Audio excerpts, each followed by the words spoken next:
aura deux sujets à aborder pendant ces moments de discussion avec les débatteurs. Eric, pas Eric, hein, William, bonjour. Bonjour, Tanguy. William m'a habitué à ses absences que je me suis conformé à l'esprit qu'il peut être absent à tout moment. Allez, Franck, bonjour. On va parler de cette note publique des évêques du Bénin qui se prononçaient sur deux sujets assez importants. Il s'agit de cette promesse de faire tenir des assises nationales sur la procréation responsable au Bénin. On nous avait annoncé septembre. Ça tarde à venir. L'Église catholique du Bénin a pris position. Ce n'est pas la première fois. On verra bien le contenu de leur communiqué qui a commencé à circuler depuis le week-end. On verra aussi la position des hommes en soutane au Bénin sur cette affaire donc d'homosexualité. Ils ont pris position curieusement qui vient un peu comme pour contredire, je dois dire, l'autre venu du Vatican qui demande à bénir tous ces couples, en tout cas de même sexe, qui viendraient à un prêtre pour demander bénédiction. On commence par lequel des deux sujets? Le second m'intéresserait très bien, l'homosexualité.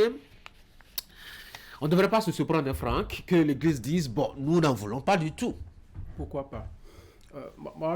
C'est vrai que quand j'aborde le sujet personnellement, c'est un sujet qui me dérange un peu. Pourquoi? Parce qu'on parle de sexe? Oui, parce que moi, ma position par rapport à ce sujet est claire. L'homosexualité, pour moi, ça ne devrait même pas être une question à l'ordre du jour. Le débat. Oui, le débat ne devrait pas se poser. Mais lorsque vous êtes croyant comme moi et vous avez lu un peu la Bible, on nous a enseigné que beaucoup de choses se passeront dans le temps. Et cela va nous surprendre. Justement, votre question aujourd'hui, on se pose la question de savoir dans quel monde nous sommes justement. Nous sommes dans quel monde? Nous sommes quel genre de créature réellement?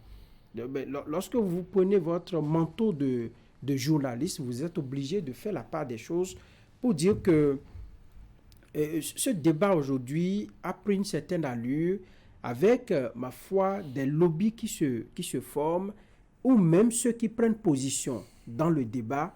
On a du mal parfois, disons, à prendre ce qu'ils disent très au sérieux, tout simplement parce qu'il y a également des doutes qui pèsent sur ces personnes-là. Lorsque les autorités elles-mêmes ne prennent pas clairement position, dans certains pays, c'est clair, on a pris position et on sait quand vous posez de tels actes, lorsque vous retrouvez entre garçons ou entre femmes et vous amourachez, vous voulez créer une union, on sait la sentence qui vous attend. Dans certains pays, c'est clair et c'est net dans la tête des gens. Mais sous d'autres cieux, on continue pas toujours caresser le sujet, on continue toujours pas fleurer le sujet sans pour autant prendre position. Et cela, moi, ça me pose un réel problème parce que je me demande si aujourd'hui, nous le faisons. Nous n'avons pas le courage de prendre position et de dire, voilà, nous nous situons de tel côté, qu'en sera-t-il pour la génération à venir? Parce qu'on sait que les valeurs éthiques et morales se dégradent de jour en jour. Et demain, est-ce que nous pourrions nous pourrons faire ce débat-là devant nos enfants aujourd'hui qui réclament tous les droits? On vous dit, même dans vos enfants à la maison, vous disent, ah papa, on ne peut pas me faire ci, on ne peut pas me faire ça, parce qu'à l'école, on nous a dit ça. Lorsque le gouvernement est passé en novembre au Parlement et qui a pris une position assez mitigée pour ma part, moi je me suis dit que le débat, on a ouvert la boîte de Pandore et que ça irait dans tous les sens. Déjà que le mot là est sorti au niveau du cadre éducatif, sans qu'on nous dise clairement ce qu'on veut faire. On nous a enseigné quand on était encore sur les bancs, grâce à ce programme Amour et Vie, on nous a enseigné des pratiques, comment faire pour ne pas attraper les IST, les MST, comment se protéger. Et même quand le VIH-Sida battait encore son plein, on nous demandait de nous protéger. Cette fois-ci, on a introduit, et ça a créé tous les polémiques, autant se situer à un pôle fixe pour nous dire clairement ce qu'on veut faire de ce débat-là dans notre pays. Et lorsque les religieux s'en mêlent, ça devient encore plus sérieux. Vous voyez le monde que drainent les religieux, le monde qui les écoute chaque dimanche. Si, tout au moins à ce niveau-là, il y a une certaine clairvoyance qui aujourd'hui est en train de condamner cette pratique-là, qui prend sérieusement de l'ampleur, moi je pense qu'on doit pouvoir, au niveau des autorités politiques, qui sont les décideurs au niveau de la République, on doit pouvoir prendre une position claire pour dire attention, voilà ce que nous devons faire, voilà ce que nous... C'est vrai, les défenseurs des droits de l'homme apparaîtront au grand jour. Sur le plateau, voilà, qui va certainement... donner la parole rapidement. William Cliquant, la question donc de l'homosexualité. Pourquoi ça scandalise si tant? Non, vous savez, c'est le journaliste qui parle, pas le défenseur des droits de l'homme. Même si parfois il n'y a pas une frontière entre les deux casquettes. Non, vous savez, loin d'être tranché sur la question, je pense qu'il faut faire attention, et c'est toute la circonspection de nos analyses. C'est pas comme quand on parle politique, où on parle économie, société, et nous avons tous nos gants. Parce que, ne l'oublions pas, c'est un lobby aujourd'hui, c'est une réalité que ces agendas-là nous sont imposés. C'est comme les questions de démographie qui, à la queue leu, sont évoquées dans tous les pays, comme si nous avions les mêmes gouvernants, nos gouvernants avaient des cerveaux interconnectés. Comme si c'était une épidémie. Comme si c'était une épidémie d'Ebola ou de coronavirus. Et il y a des lobbies. En cinéma, aujourd'hui, vous faites une production, une proposition, et vous n'avez pas quelques séquences de pratiques LGBT dans votre film. Lever des financements, sinon les financements les plus onéreux, les plus rentables pour votre production aujourd'hui, c'est très compliqué. Les acteurs du cinéma, même béninois, bien que notre cinéma ne soit pas très vital, en pâtissent déjà d'une manière ou d'une autre. Et sur la scène sous-régionale et internationale, c'est encore plus grand. C'est pareil sur beaucoup de domaines où on vous traite tout de suite d'homophobe quand vous prenez certains gants, quand vous ne prenez pas certains gants, quand vous prenez certaines positions tranchées sur le sujet. Parce que c'est la question des droits de l'homme. L'homme est né libre, il a le droit de faire tout ce qu'il veut. Et la Déclaration universelle des droits de l'homme, nous venons de la commémorer il n'y a pas longtemps. Pourquoi nous votons dans les lois alors? Vous dites? Pourquoi nous votons des lois si l'homme est né libre, il doit... Oui, Rousseau dira que la liberté des uns commence là où termine celle des autres, en fait. Donc, la liberté, en vrai, c'est lorsqu'elle est encadrée. La liberté, c'est quand on est dans le couloir de ce qu'on peut faire pour ne pas nuire aux autres, dans leur liberté également, eux qui disposent du droit de faire également ce qu'ils veulent.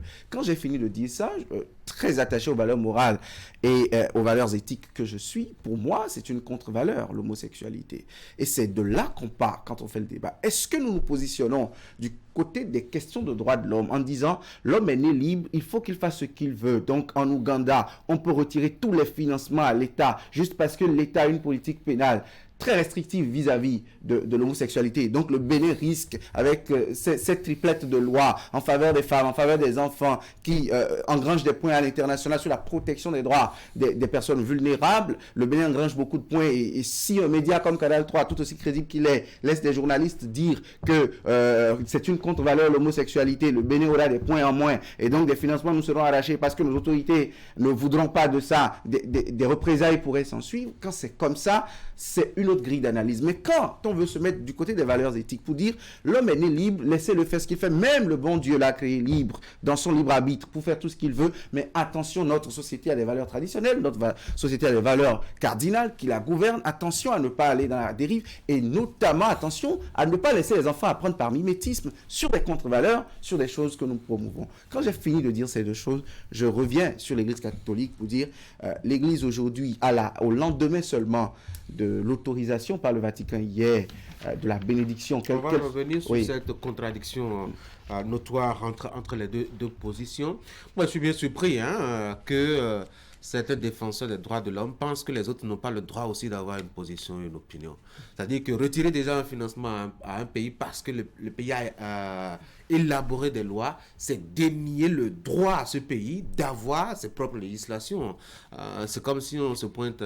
Ils vous diront que la liberté, la dignité de l'homme est au-dessus de la législation d'un État. C'est comme si on se pointe quelque part en France pour dire, écoutez, il faut véritablement que vous instituiez une loi, sinon pour promouvoir la politique polygamie, sinon on ne sera plus... Enfin, je ne sais pas si on a des financements.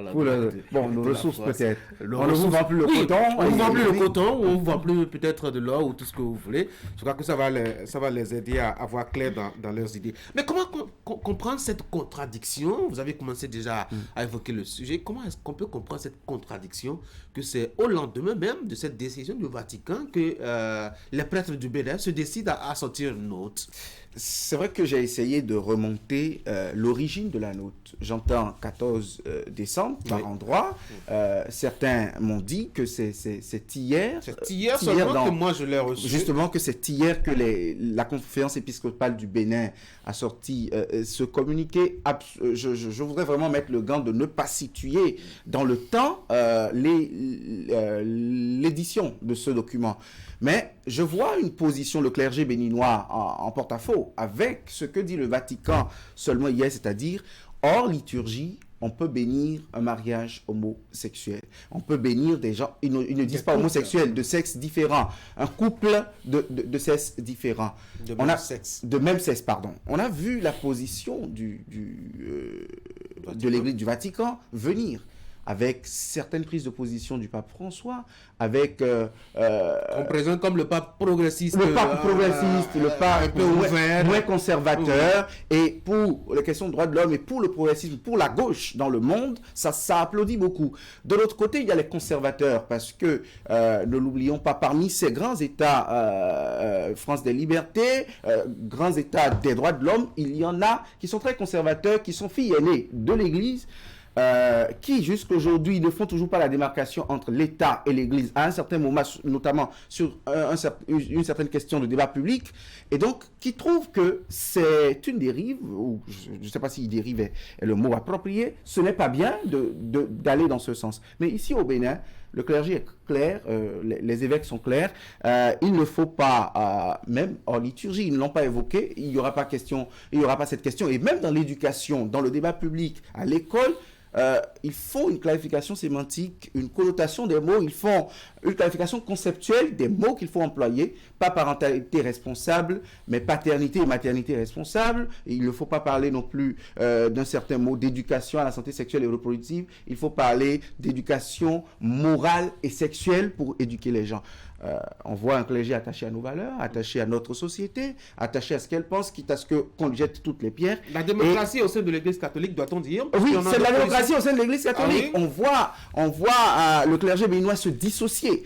Tant mieux pour ceux qui sont très, très attachés, peut-être, on dira que c'est une indiscipline du côté de ceux qui pensent que c'est la position du Vatican qui doit être suivie dans le monde entier. Mais déjà, intimement, par conviction intime et personnelle à tous, nous devons faire un débat de conscience sur ce sujet et voir s'il faut nous laisser aller au courant au pluriel, ou s'il ne faut pas s'asseoir parfois pour voir si certains progrès ne nous nuisent pas. Oui, Franck, est-ce que quelque part le Vatican a vraiment tort de prendre la position?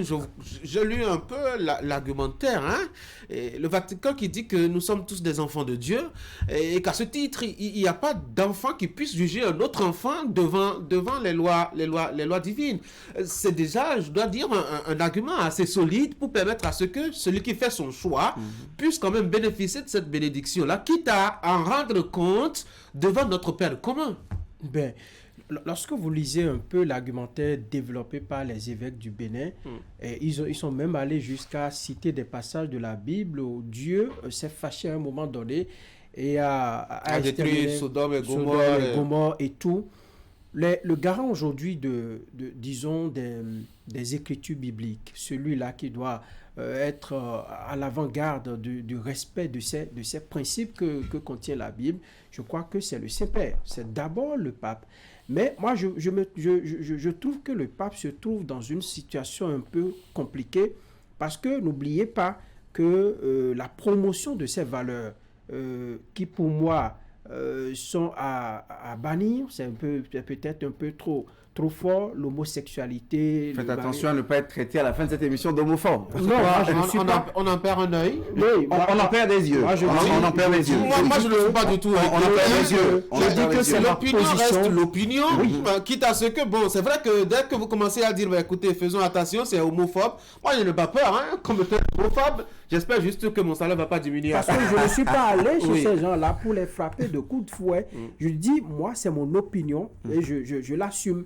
Donc, moi, je pense que ces contre-valeurs-là sont à bannir de la société. Mais lorsque vous prenez un peu, vous avez lu les informations, vous avez suivi des documentaires où on dit, au niveau même du sommet du Vatican, il y a des prêtres qui sont mêlés des pratiques de ce genre. De ce genre. Donc, le prêtre ne prend pas la décision seul en réalité. Donc, s'il il arrive, disons que c'est une direction qu'il assume, mais il a des gens qui l'entourent et qui peut-être peuvent influencer à un moment donné ses prises de position. Donc, le pape reste dans une position assez prudente et assez délicate. Mais au niveau du Bénin, moi, je voudrais féliciter ces évêques-là qui ont, lorsque j'ai lu un peu leurs démonstrations, ils sont restés véritablement des hommes de Dieu, à mon avis. Ils peuvent peut-être en leur sein, ils peuvent avoir leur opinion personnelle ou leur position personnelle qui soient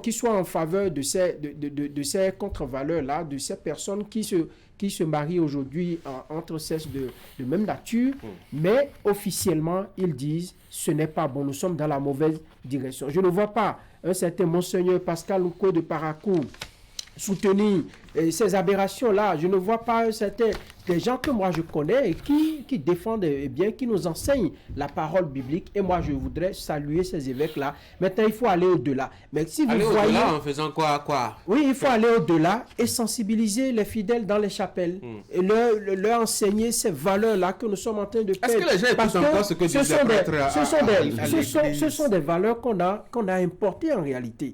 Si nous devons nous tenir un roi par le passé, un chef de clan, une chef de collectivité ne peut pas te voir avec un homme de sa cour et un autre homme de la cour voisine et te laisser faire tuer. On aurait pu te fouetter peut-être à mort. Non, mais oui, c'est vrai. Les défenseurs de cette cause vous diront que même dans le royaume antique et ancien, il y avait des pratiques homosexuelles même au plus haut niveau. C'est un vieux débat. C'est un vieux débat. Et c'est pareil en Occident, diront-ils. C'est la démocratisation du phénomène. Justement, ils vous diront que c'est vieux comme le monde en fait. Et que même dans la Grèce antique, dans les plus vieilles civilisations du monde, c'est une pratique qui a existé. Moi, j'ai un problème avec l'imposition des agendas. Que nous soyons sur des questions de limitation de naissance, sur des questions de LGBT ou sur toute autre question, j'ai un problème lorsqu'on pense que certains sur la planète sont plus intelligents que d'autres et doivent imposer à certains autres parce qu'ils sont moins développés ou non, moins intelligents aussi, ce qu'ils doivent faire à un moment donné alors qu'ils ont des problèmes de subsistance, ils ont des problèmes de pain quotidien. Ils n'avaient pas travaillé. Justement, ils ont des problèmes. Au moment où les autres travaillaient. J'ai foncièrement un problème contre les questions d'agenda. Et cela m'amène à dire d'une manière ou d'une autre, Franck trouve que les évêques ont été exceptionnels. Moi, je pense qu'il faut que la question de l'homosexualité, comme pour moi, toutes les dérives morales ou toutes les questions de droits de l'homme, si on se positionne d'un autre côté, toutes les questions de liberté, doivent relever du port d'une casquette, de jaquette ou de je ne sais quoi, c'est-à-dire que chacun ait le choix de faire ce qu'il veut. Moi, je pense par exemple qu'il ne faut pas pénaliser la question. Laisser la conscience de chacun lui parler et éduquer. Oui, justement. Pourquoi est-ce qu'on ne laisse pas le vol sur la conscience de chacun? Parce que chacun ait à rendre parce que compte si nous commençons le débat sur le vol, juridiquement, on s'entendra sur le fait que c'est la soustraction du bien d'autrui et nous entendrons tous là-dessus. Mais quand nous allons... Ceux qui le font détruisent des valeurs que nous avons. Oui, mais si on commence par parler des questions de LGBT ici, on ne pourra pas être unanime parce que d'aucuns trouveront que c'est une orientation sexuelle et qu'elle est purement physiologique, d'autres trouveront que c'est une contre-valeur. Je me positionnerai de ce côté, valeur morale, éthique et de questions de foi. D'autres trouveront que c'est un juste équilibre à faire, c'est un progrès de l'humanité qu'il faut accepter. Je ne suis pas de ce côté-là non plus. Vous voyez déjà, j'ai fait 3 clivages sur lesquels on ne s'entendra pas, contrairement au vol. Et sur des questions sensibles comme celle-là, parce que nous, on ne sait pas encore ce qu'on va manger au déjeuner, on ne sait pas avec quoi on va dîner, on ne sait pas à quoi va ressembler le Bénin de 2060, je pense que ce sont des débats à écarter. Je pense que quand certains rassasiés, quand certains au seuil de leur développement, à l'apogée de leur hégémonie économique sur le monde, et pendant que l'ordre mondial est pleinement au déclin du côté occidental, et qu'on ne sait pas ceux qui deviendront les maîtres du monde d'ici quelques temps, je pense, et qu'on ne sait pas où est-ce que nous on se positionnera au nouvel avènement d'un autre ordre, je pense qu'on a mieux à faire, on a des réflexions plus profondes à faire, de transformation. C'est une fuite du débat, William, que de dire on ne peut pas en parler maintenant. On en parlera quand alors que la pratique envahit la société. Je ne refuse pas qu'on en parle pas. La même preuve, si moi je dois éduquer les plus jeunes aujourd'hui, si moi je dois éduquer les plus jeunes aujourd'hui, sur cette question, je privilégierai les débats, les arguments de foi, de valeurs morales, d'éducation, de société, que les questions de droits de l'homme, les questions de liberté. Et pour moi, ça c'est du libertinage, des questions de libertinage. Mais je ne peux pas imposer à quelqu'un qui pense ce courant et qui parfois en mange. Parfois c'est un fonds de commerce. Il y a des réfugiés économiques dans ces débats. Oui, William a du mal à prendre position. Moi, j'ai une position. Ma position, c'est que c'est une valeur morale. C'est une valeur morale. Mais ne me demandez pas de dire que ceux qui, au nom des questions de droit, défendent ça, sont dans le non-droit. Non, pas du tout. C'est leur droit que de défendre un droit pour eux qui est pertinent et pour moi qui ne l'est pas. Oui, non, le droit tire sa fondement d'où? L'une des sources du droit, c'est la coutume. C'est la morale. C'est la morale. Mais l'une des sources du droit également, c'est la loi. Et la loi aujourd'hui, la législation. Mais la loi tire son la loi. Oui, la loi chez nous. La loi Gratel, comme on le dit en fac de droit. Mais écoutez, dans le monde aujourd'hui, la législation, nous connaissons son orientation. L'ordre mondial aujourd'hui, nous savons dans quel sens il est orienté sur la question des LGBT. L'ordre mondial, l'ordre occidental aujourd'hui, prône cette question partout dans le monde. Sinon, on vous taxe d'homophobe. Moi, j'aime bien la rhétorique de William, mais il est loin de...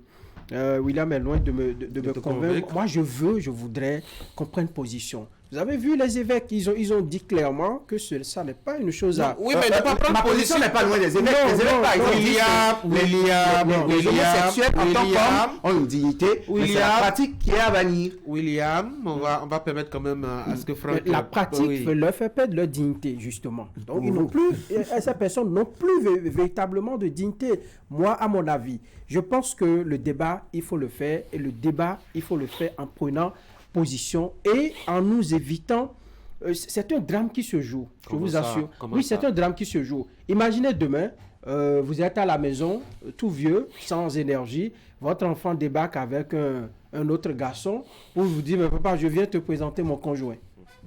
Oui, mais... Je fais ma crise d'AVC et il mentait tranquillement et puis on n'en parle plus. Ça, et puis à côté de lui, un peu comme le phénomène de Gaëman aujourd'hui, si on y prend garde, c'est comme ça que ça va prendre une proportion qu'on ne pourra pas retenir. Moi, je pense que c'est même plus urgent que ce que vous dites.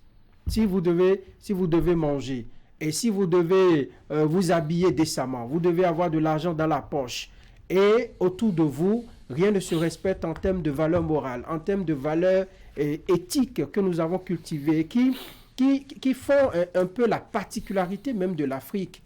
Si on ne peut pas sauvegarder cela, moi je pense qu'il y a...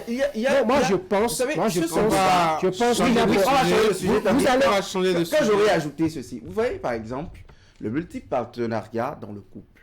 C'est une valeur, vous me direz africaine ou je ne sais pas. Beaucoup abandonnent la polygamie, mais sont effectivement très polygames. Est-ce que cela voudra dire que c'est une valeur éthique qui est bonne? Mais aujourd'hui, c'est répandu, c'est admis de tous. C'est presque pas une faute que d'avoir 3 copines quand on est un homme marié avec une seule femme. Est-ce que vous me demanderez de venir dans ce plateau? Parce que c'est homme et c'est femme. Parce que c'est homme et c'est femme. Tel que pour vous, c'est une question vitale, l'hétérosexualité, pour d'autres, c'est une question vitale, le fait d'être avec une femme. C'est qui d'autres là? Moi, par exemple, que d'être avec une femme et d'avoir encore une femme dehors. Eh bien, est-ce que vous allez m'amener à dire sur ce plateau que c'est une pratique il faut légiférer contre, il ne faut pas qu'un homme ait 2 femmes? Oui, mais on a parlé de... C'est pour dire en fait que, en fonction de nos valeurs, en fonction de nos convictions, une dérive peut être extrêmement importante ou non pour nous, mais attention, parce que nous sommes dans une société des libertés et des droits de chacun, attention à ne pas avoir des positions extrêmement tranchées sur les personnes et leurs droits, mais parfois sur leurs actes. Et nous pouvons trouver que les actes sont abominables ou non. Vous arrivez à dissocier les personnes de leurs actes. Oui, qu'est-ce qui va nous empêcher d'avoir des positions claires? Non, ayons des positions claires. Moi, je dis qu'il faut prendre position et savoir que si on est du côté gauche, il faut rester du côté gauche. Si on est du côté... D'ailleurs, dans tous les domaines de la vie, c'est comme ça. On ne peut pas évoluer en faisant de l'équilibrisme, bon, de chercher toujours à être bon, à ne pas heurter ici et ça. Prenez position et dites la vérité, ce que vous vous sentez comme vérité, ce que vous défendez comme vérité. Moi, je pense que c'est cela. Allez, on avait un sujet qu'on devrait évoquer. Hein. D'ailleurs, les évêques l'avaient aussi évoqué dans leur communiqué. Il s'agit justement de cette affaire de procréation responsable. On avait annoncé les débats pour septembre. Apparemment, le gouvernement est un peu préoccupé par autre chose. Par exemple, la visite en Martinique. Donc, ça attendra la procréation responsable. Franck, pourquoi on ne nous fait pas parler? Honnêtement, moi, je n'ai pas eu le temps de faire des recoupements sur le sujet. Mais ce que je constate, on a annoncé des débats nationaux sur le sujet et ces débats à la table à venir. Est-ce que le gouvernement se prépare très bien pour mieux aborder, parce que vous avez vu les vives réactions qu'il y a eu quand on a annoncé. L'Église catholique n'a pas changé dans sa position, elle est restée ferme. La balle d'essai est vite revenue par terre, parce que franchement ça n'a pas été du tout de démographie. On est passé rapidement à procréation responsable et on cherche toujours des terminologies pour essayer de trouver le juste milieu. Je pense que le gouvernement a pris du recul, puisque nous n'avons pas eu le rendez-vous au mois de septembre. Pour moi, c'est qu'on a pris du recul et on est en train d'analyser tous les contours du sujet pour ne pas heurter davantage les sensibilités, parce que juste à l'annonce, il y a eu des sensibilités qui ont été vraiment heurtées. Et si nous défendons, nous combattons, disons, le sujet dont nous venons de parler, nous ne devons pas. De l'autre côté, nous devons rester un peu ouverts. Si les gens de même sexe s'unissent, on n'aura pas d'enfants. La population va vieillir. Demain, il n'y aura pas de relève. Les bras valides qui vont mourir, il n'y aura pas de remplaçants. On ne va pas nous faire des enfants à tous les coins de rue et les laisser traîner comme on en fait actuellement. Hein. Il faut quand même arrêter de discipliner tout cela un jour. Oui, mais vous savez, avant, nos parents en faisaient jusqu'à 12, 13. Ça, c'est avant. Aujourd'hui... Et nous nous battons pour devenir ce que nous, vous et moi, nous sommes aujourd'hui.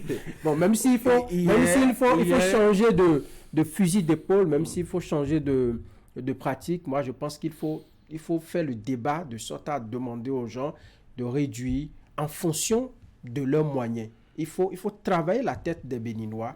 Et non, pourquoi ne pas carrément limiter 2 enfants par couple, ça va, non? Non, on peut toujours profiter de sa vie. Vous n'ayez pas la mémoire courte, s'il vous plaît. Vous savez, sur ce genre de sujet, je reviens encore sur la question des droits de l'homme. Je vais vous rappeler un débat récent, fin 2021, sur l'avortement. Qu'il soit sécurisé ou non. Je n'ai pas envie de me positionner sur les questions de droits de l'homme. Qu'il soit sécurisé ou non, l'avortement, pour beaucoup, c'est une contre-valeur. Je fais partie de ceux-là. Mais aujourd'hui, on a légiféré. Nous connaissons du point de vue de la législation ce qui est en vogue. Vous connaissez la position de certaines personnalités politiques à propos de ce sujet. Vous vous souvenez de la position du clergé béninois sur ce sujet. Mais la loi a été votée. La loi sur la reproduction, la santé de la reproduction. Je n'ai pas dit la loi sur l'avortement. J'ai bien pris le terme de la loi pour ne pas heurter une sensibilité ou l'autre. C'est pour vous dire que, quelle que soit la position ou les convictions personnelles des hommes, parfois il y a des lobbies plus puissants que nous-mêmes, il y a parfois des puissances plus fortes que nous-mêmes. Et c'est par exemple le débat sur la parentalité responsable, où je ne sais comment on a refait le débat. J'étais au lancement, au Palais des Congrès au lancement, on dit que la vitesse démographique, que la démographie n'est pas le problème, mais que la vitesse à laquelle elle évolue est inquiétante. Je ne sais pas, les États qui aujourd'hui ont la possibilité de voir la courbe de la démographie, pendant qu'ils étaient en train d'être des puissances, ou ils étaient en train de procréer, je ne sais pas si à l'époque ils avaient la technologie de voir les vitesses démographiques. Parfois, on a envie d'être un peu plus intelligent que Dieu, et c'est pour ça, moi, je conviens avec certaines écritures qui disent que la science des hommes est parfois une folie. Mais quand on a fini de dire ça, on reconnaît que tôt ou tard, ils ramèneront le sujet, parce que c'est un sujet presque international aujourd'hui. C'est un débat. Ils le ramèneront sur la table. Aujourd'hui, il y a une certaine majorité acquise, et donc que certains élus personnellement, instituts personnels, aient certaines positions ou non, le débat va refaire surface. Je ne dis pas que les deux sont coupés, mais ne pensez pas qu'il y a un agenda qui va reculer sur des questions comme ça. C'est aujourd'hui la façon dont le monde va. On s'en désole peut-être. On est en train de... On se résigne. Après le péril jaune qu'on a craint ma foi, dans les années 80, on est en train de craindre le péril noir. Avec sa démographie, on craint que l'Afrique envahisse le reste du monde à force de procréer de façon aussi vertigineuse. Mais l'intelligence humaine n'a pas toujours la force d'arrêter le mouvement de l'humanité. Et on espère bien que, en tout cas, en dépit des lobbying qui sont assez forts, comme le dit, que bon, on n'en arrivera pas à des orientations qui handicapent et qui créent des problèmes à l'humanité. On sait aujourd'hui quel est l'état de ces pays qui ont adopté des politiques assez fermes et rigoureuses concernant cette affaire. Où est-ce qu'ils en sont aujourd'hui? On espère véritablement qu'on n'en arrivera pas à ces extrêmes-là. De toute façon, si on limite les couples à un enfant au Bénin, ils iront peut-être au Ghana ou on ne sait pas trop où pour aller faire le deuxième. Comme ça se fait d'ailleurs. Au Japon, les Japonais ont quitté le Japon pour aller procréer ailleurs. Les Chinois ont quitté la Chine pour aller procréer ailleurs. Allez, les gars, merci beaucoup. Passez une très bonne journée. Merci. Mesdames et messieurs, on a pris beaucoup de temps. Il est 8h45 par là-bas. Merci d'avoir suivi Actu Matin. Vous aurez la réalisation de Ouliat Sanoussi qui s'intéresse ce matin à un métier assez singulier, comme d'ailleurs à son habitude. Elle est allée voir un monsieur qui fait de la gravure sur du bois. Alors, comment ça se fait? Eh bien, vous allez le décorer tout à l'heure à travers donc sa belle réalisation en compagnie de Moufid Saboura. Moi, je vais vous dire de passer une très bonne journée. Demain, on va se voir à partir de 7h. D'ici là, vous portez très bien. Surtout, n'oubliez pas le petit conseil. Restez fidèles au programme de Canal 3 Bénin.